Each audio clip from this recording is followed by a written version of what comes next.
Hey, what's up guys? Today on Iceberg TV, I've got an absolute abomination of a disc today. We have the Quest AT fairway driver slash mid-range. It says it right on the disc right in here. And we also have flight numbers of speed 8, glide 14, turn 4, 1 fade, and distance 12. Obviously, these flight numbers are nonsense in today's game, but this disc is so weird. It has probably the lowest parting line I've ever seen, a really high shoulder, which usually you see on domier discs. This kind of high shoulder, you usually see it on like glidey, understable discs, and they usually have a bit of dome. So this thing's got low parting line, high shoulder with a puddle top. So I think this thing's going to be an insta roller. But anyway, let's get into it. I haven't thrown it yet. Oh, that was not nearly as bad as I thought it was going to be. It might actually be okay. So to my understanding, after doing a bit of research, this disc came in a 4-disc set. The 4-disc set was $35, and you got a putter, a mid-range, which I believe this is the mid-range. You also got a fairway driver and a distance driver. Now, what's actually really interesting about that is the distance driver was a super wide rim distance driver that actually had an overmold. So to my understanding, there's some people out there who think that MVP actually stole this concept from Quest AT, because obviously MVP is the king of the overmold, but Quest AT was actually the first to do it. The distance driver from this line with the overmold is becoming increasingly difficult to find one. A lot of them broke, they've been lost, and I heard they were overall a pretty bad disc. So MVP kind of took the concept and the gyroscopic technology and perfected it. But again, I don't have one of those today. I've got the mid-range slash fairway driver. So we'll be working with this today. But if you guys have the driver, let me know, comment below. I want to try it. All right, we've got this little homie climbing for his life. At this rate, he's going to be climbing all day because he's got to go all the way up there. Good luck. All right, hole 2, we just need to clear this OB, get us in position to get up to the basket. The only thing that's keeping this disc stable is, I think it's like a reverse pop top. Like, this is it when I push it up, and it actually, like, most pop tops are domey and you can like pop them up and down, but this thing's like a reverse pop top. It is so puddle toppy. And even under the wing here, it has like a very understable style wing. Like it's completely convex under here as well with that low parting line. But this super concave somehow keeps it stable. Let's try and get across the OB here.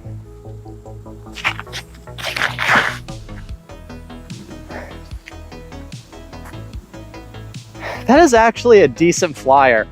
It feels awful, but it actually has quite a bit of controlled distance to it. I love reviewing Quest AT discs because I feel like they were the first innovators in truly making unique discs.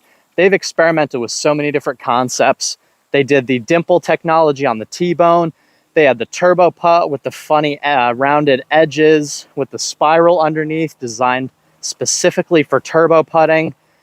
They've done all kinds of crazy stuff. And like I said before, they even tried overmold way before MVP was even a company. So with that being said, I have a lot of respect for what Quest AT was able to come up with way back in the day before disc golf really took off to where it is today. All right, let's see if we can't get up and down here. Flex. Oh my God, it actually did. That disc might be money. This disc is so weird. It has so many contradicting points to it. Like it's got a wide rim, convex under the rim, high shoulder, which is what you would want if the disc was domey, but then it has a puddle top. So you have like the high shoulder for glide, but then puddle top for no glide. Then you have the wide rim for speed. That's all right. So although this disc feels awful, it's actually flying quite well so far. Let's see if we can't get ourselves in birdie position again. Oh, that's not good. So I would really love to get the full set from the Odyssey line from Quest AT. If I was able to obtain the 4-piece set, I would 100% sign up for a league and play the league with these 4 discs and see if see if I can hang on for dear life and not shoot like absolute poop. All right, hole 4, just a soft little forehand. Hopefully you can get at least a little ace run here.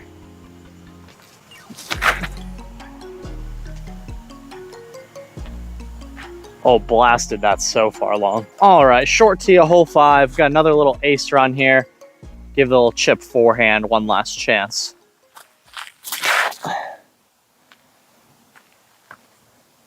It's so skippy too. That disc is so weird. Another thing that's super fun about the Quest AT discs is basically all of the molds were something fairly unique. And the only company that I feel like is really taking chances and making discs totally unique from the rest that I've thrown, only 2 brands come to mind, is the Doomsday discs. They've got some very unique molds that you won't really see from any other brand, at least nothing super similar. And then we also have NSH Custom discs, and they do the 3D printed discs. So those are the only 2 brands that I feel like truly compare, you know, to Quest AT. I feel like those are the 2 disc companies that are like the modern day Quest AT. This is going to be one of our biggest challenges today. Hole 6 requires a dead straight 270-foot shot, slightly uphill. There's one thing I don't think I can do with this disc is throw it dead straight, but all we can do is try. Come on. It's got so much turn early in the flight, but then so much fade late in the flight. It is so unpredictable. I would have to throw this disc for a solid month to truly figure it out and figure out what it actually might be useful for. So as we've seen before, if I throw it soft, it's super stable and skippy, but if you throw it slightly too hard, it just like burns over.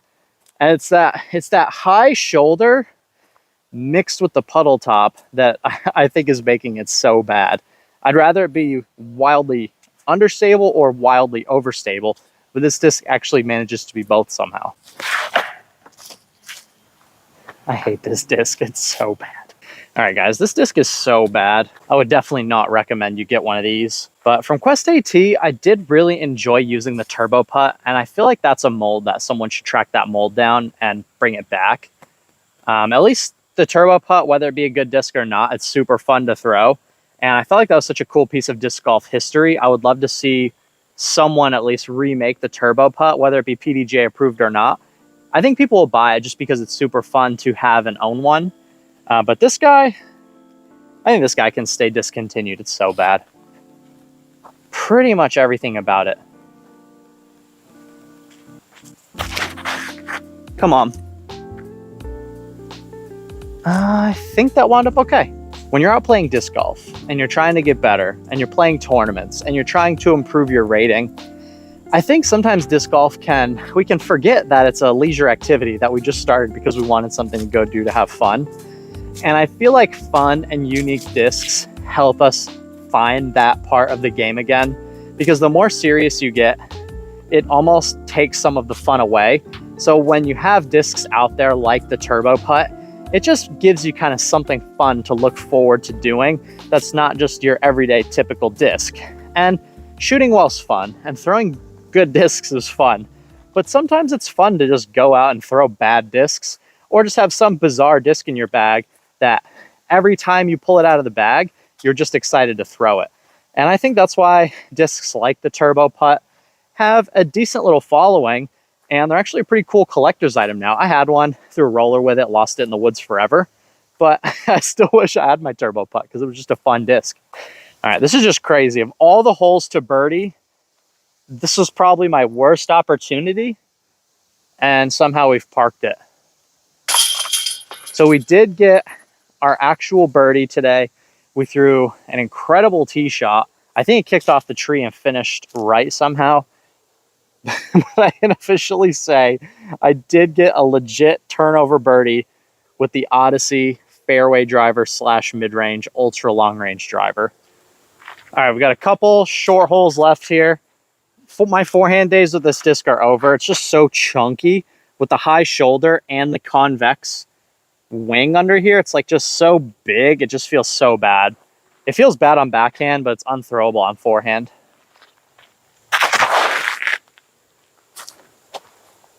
Throw it straight in the ground, but we got another park job. We have one last chance at greatness here. Hole 9 short. Come on, Quest. It's just so weird. It's got so much early turn and late fade that it's just so unpredictable. It just gets so hard to throw. Imagine just being in 2006 playing disc golf, having that disc in your hand, and someone has convinced you that that is the future of disc golf technology. Things would be looking pretty grim for you. You might start thinking about playing a different sport. Thankfully, we had other great molds from Innova, Discraft, and some of the other names that were out kind of early in the game. But if you were a Quest guy and this was your disc, I cannot imagine that people are playing very well with this disc. This is probably the nicest day of the summer, and there's not a single person here using the turf, which blows my mind. We're going to try my one last ditch effort here, see how it plays on the roller.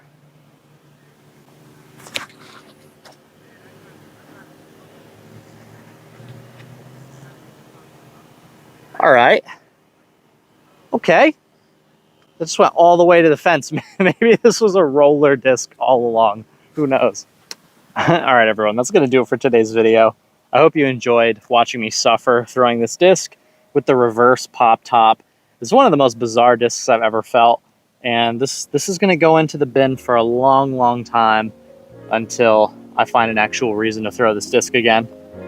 Yeah, if I do a Weird Stuff Wednesday, league day, or tournament round, I'll probably chuck it in there. Maybe for turnover shots, but overall, it just feels so bad. The flight isn't the worst thing ever in open field situations where you can trust the extreme turn and fade. But in the woods, when you want to stay relatively straight, like it's just so bad for that shot. And that is like the most important shot in, woods disc golf. But anyway, let me know what you guys think in the comment section down below. This thing's absolutely awful. You're watching Iceberg TV, and take care.